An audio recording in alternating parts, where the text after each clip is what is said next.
ముందుగా అందరికీ జై శ్రీరామ్. మీరు చూసినది Harish Kasetti A2Z news YouTube channel. Dharmapuri క్షేత్రంలో గోదావరి నది పరిశుభ్రతకై మున్సిపల్ సిబ్బంది మరియు మున్సిపల్ పాలక సిబ్బంది ఆధ్వర్యంలో పార్టీలకు అతీతంగా స్వచ్ఛ ధర్మపురి, స్వచ్ఛ గోదావరితో గోదావరి నదిలో స్వచ్ఛ భారత్ కార్యక్రమ జరిగింది.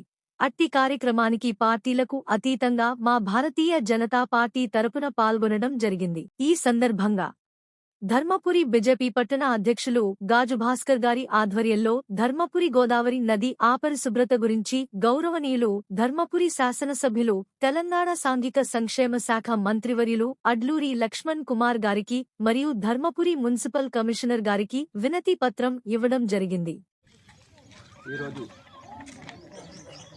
స్వచ్ఛ ధర్మపురి స్వచ్ఛ భారత్ కార్యక్రమంలో భాగంగా ఈరోజు ఈ కార్యక్రమాన్ని నిర్వహించిన మున్సిపల్ సిబ్బంది గారికి అలాగే మున్సిపల్ చైర్పర్సన్ వారి టీం గారికి ధన్యవాదాలు తెలుపుతూ యాక్చువల్గా మేము నిన్ననే మా భారతీయ జనతా పార్టీ ఇక్కడికి వచ్చి పరిశీలన చేసి దీని మీద మంత్రి గారికి మున్సిపల్ సిబ్బందికి వినతి పత్రం ఇచ్చే ఆలోచన ఉన్నది.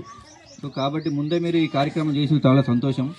దీన్ని మనం మా భారతీయ జనతా పార్టీలకు అతీతంగా మీరు ఏ నిర్ణయం తీసుకున్నా ధర్మపురి అభివృద్ధి విషయంలో కానీ పరిశుభ్రత విషయంలో కానివ్వండి ఏ విషయంలో కానీ మేము మనస్ఫూర్తిగా మా భారతీయ జనతా పార్టీ మీ పాలక పక్షానికి మరియు మున్సిపల్ సిబ్బందికి మేము సహకరిస్తామని కోరుతా ఉన్నాము. అలాగే ఇక్కడ మన 4-5-6 ఘాట్లు ఉన్నాయి. ఆ ఘాట్లల్లో మన ఏంటంటే ఇప్పుడు ఇంతకుముందు కమిషనర్ గారికి కూడా చైర్పర్సన్ పిన్ని గారి గురించి చెప్పడం జరిగింది. అయితే ప్రతి ఘాట్ల కొబ్బరికాయలు కొట్టే ప్లేస్లో జాలి ప్లేస్ ఏది చెత్త కుండీలు పెట్టి మనం ఒక్కొక్క ఘాటుకు మినిమం ఒక 2 సిబ్బంది పెట్టాలి సార్. సిబ్బంది పెట్టకపోతే ప్రతి మినిమం ఒక వారం రోజులు మనం కంటిన్యూ చెప్పుకుంటూ పోతే అది అలవాటు అయిపోతుంది. కొబ్బరికాయ కొట్టే వాళ్ళు ఇనుప జాలీలో పెడతారు. అలాగే మన చెత్త డబ్బాలు దేవుని ఫోటోలు కానివ్వండి బట్టలు కానీ నాన్పి అందులో వేసే విధంగా మనం ప్రయత్నం చేస్తే మనకు ఇలాంటి చెత్త చెదరం అది రావు. ఇకపోతే ఇక ఈ వాగు కొన్ని తెనుగువాడ మా కొంచెం గంపలు వాడే కొన్ని మురికి నీరు వాకులకు వచ్చి వాకులకు వెళ్ళి ఇలా జరుగుతుంది.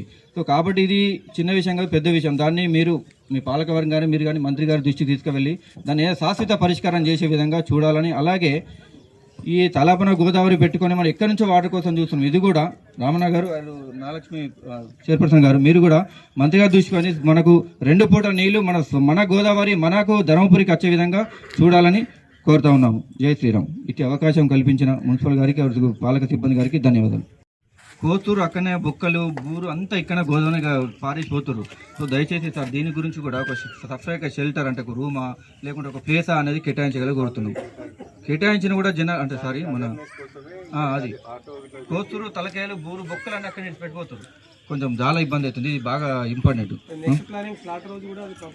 ఉందా? Okay thank you.